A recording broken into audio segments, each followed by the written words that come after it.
I've been looking online to see if I can figure out a way to build an inexpensive craps table, and here's what I came up with. Here's my beginning. I've got a piece of OSB board, 4x8, ½ inch. Then I got 3 6-foot 1x10s. And we're going to use that for the side railings, and then we're going to cut this piece of OSB down to make our table bottom. And then that's all going to sit on top of a table I already had that was about 4 feet by 30 inches. So I'm going to make a box and then set that on top of that table, and that'll be the frame for our craps table. I'll show you a little bit more as I progress through the project. So this table is 48 inches by 30 inches across. So I'm going to use this as my base. I'm going to cut my piece of plywood to set on top of it to 3 feet by 6 feet, and then I'm going to attach it to this table.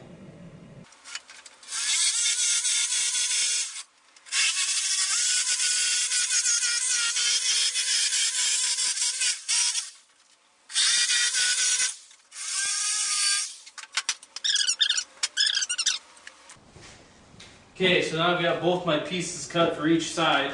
So what I'm going to do is take a sander, sand this down real nice, and then I'm even thinking maybe I'll take a small router and we'll route these edges, because this part right in here you're going to be using to bend over the table.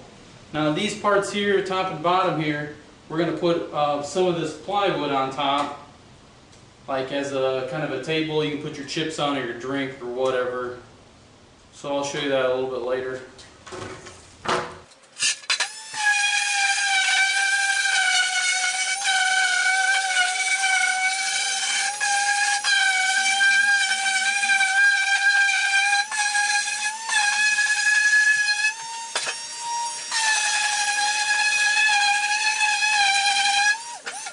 We've got that nice and smooth, all our edges, so I'm going to do the same thing to that one over there. Okay, now I have both the side pieces cut and sanded, and they look pretty good just sanded, so I'm not going to use a router on them. But if you have a router and you feel like you need to do that, go ahead. So far this project with all my pieces has only cost me about $30. So we'll see if everything turns out okay, and I'm trying to keep it under 50 to 60 bucks. We'll see.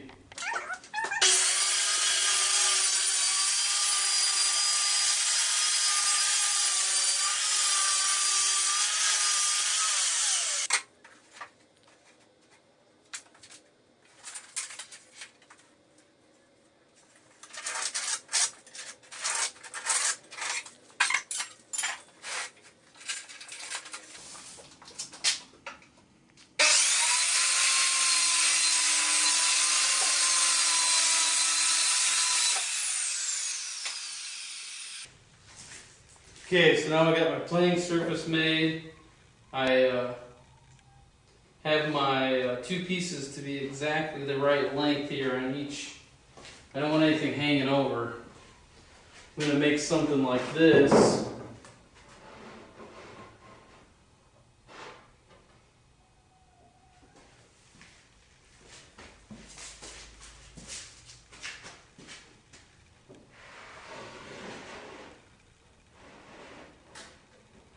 So now what I need to do is take my measurement for this inside piece here. Then what I'm going to do is come back and hit this edge here with some black spray paint just to make it look nice. And then these pieces are going to get all stained like a dark brown.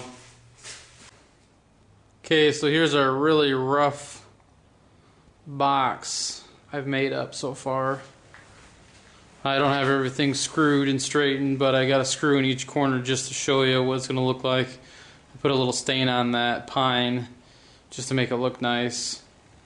And then I've got my pieces down here that I'm going to use for my tops right here. I'm going to go along here about that wide.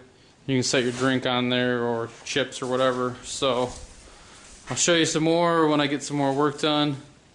Still haven't had to spend any more money. I've had the stain in the garage here. Now I'm going to have to probably buy some spray adhesive at some point to glue down my felt. So, okay, I started working on my railing there I talked about earlier. So it's about 6 inches, I think. I just kind of pieced it together with the materials I cut off from that piece of plywood earlier, so you can kind of see it. I've got part of the other end done.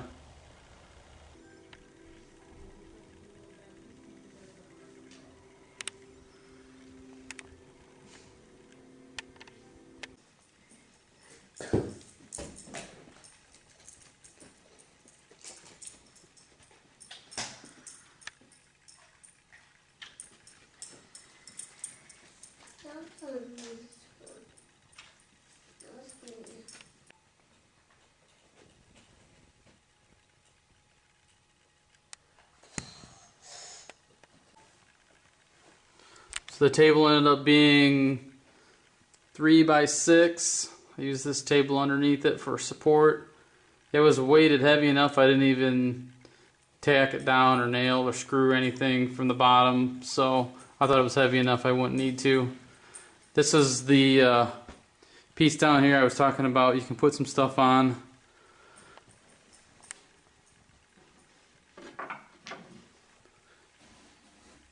Put your dice up there, or your cup or whatever on that little railing. So overall, I did not use it down here in the corners.